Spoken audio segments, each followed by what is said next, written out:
We've all heard that the world is getting warmer due to the greenhouse effect and global warming.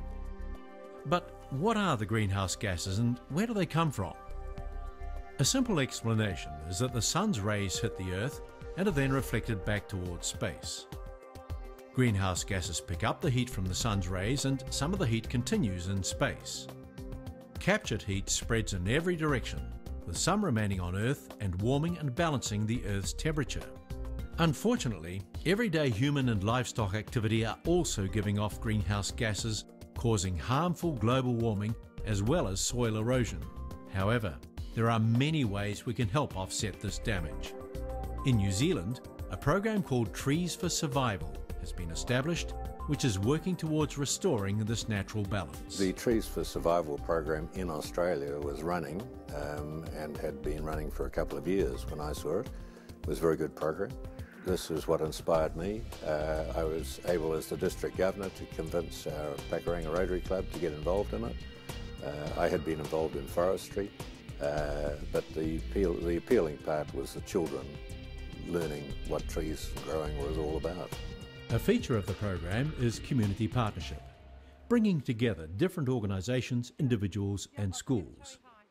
It was thought that since the future of this planet is in the hands of our children, it was important to teach them how important trees are for the Earth's survival and avoid repeating the mistakes of the past.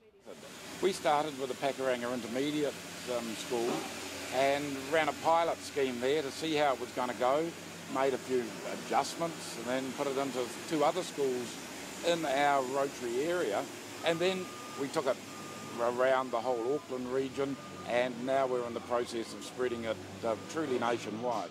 By 1994, Trees for Survival had grown to the point that it was too big for one club to administer, and the Trees for Survival Trust was established. The program is now run by a board of trustees and a management committee, with the focus remaining on the schools. Children learn about what trees do in the environment, and the second is that the children actually grow the trees and plant them on at-risk land. So those are the 2 main objectives of Trees for Survival: education and doing something about the environment in terms of planting trees. Many Rotary programs really relate to the environment, and of course you couldn't get a better project relating to the environment than Trees for Survival. And in a sense this was a link in a very big chain. Currently we have about 150 schools throughout New Zealand, which involves around about 5,000 children planting up to about 65,000 trees per year. What we hope to do within the next 3 years is to extend that so that we can have 250 schools planting more like 75,000 trees and involving about 8,000 school children. The Trees for Survival program is seasonally based. It proceeds from the collection of the seeds, to growing the seeds to young plants, distribution to schools, pricking out, potting on and planting on to at-risk land. In Auckland, the Regional Council plays a vital role by resourcing dedicated personnel to identify suitable sites for planting, liaising with schools and landowners, and collecting seeds.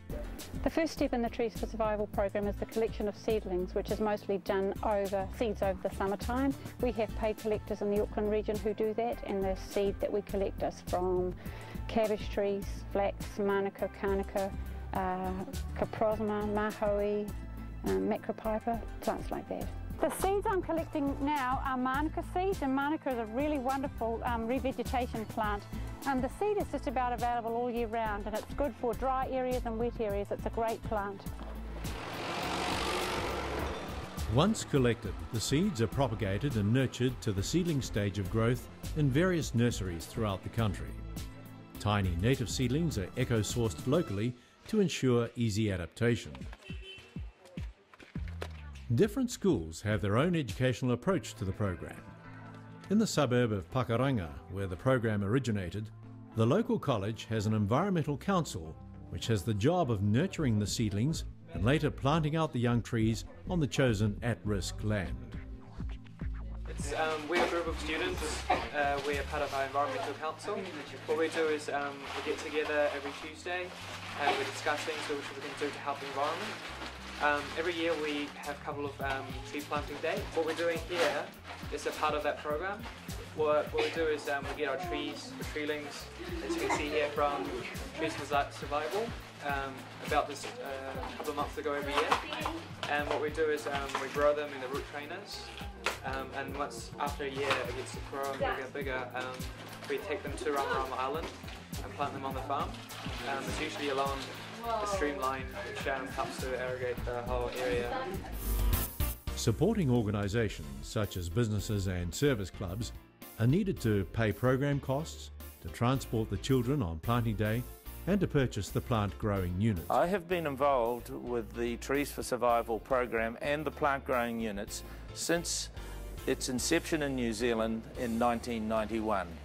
We saw the opportunity to develop a product that enabled school children to learn how to propagate trees.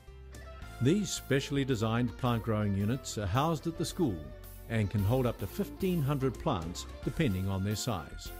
Plant growing unit's really easy to work with. It almost looks after itself. There's an irrigation system that we set on a timer, and we can change the time depending on where the seedlings are in their growth, whether they need a lot of water or a little water or not very frequently. There's curtains so that we can adjust how much light as well the seedlings get depending on what stage they're at in their growing and how much protection they need. What I'm doing now is I'm taking the seedlings out of the root trainers and I'm putting them I'm potting them on. Purchase of the seedlings and supplies each year requires further funding by the same or another support organisation who are invited to be involved practically both with the activities associated with the plant growing unit as well as on planting day. I think the main message that the children get out of this is that they, as individuals, can make a real difference and that they have the responsibility to take action to protect their future.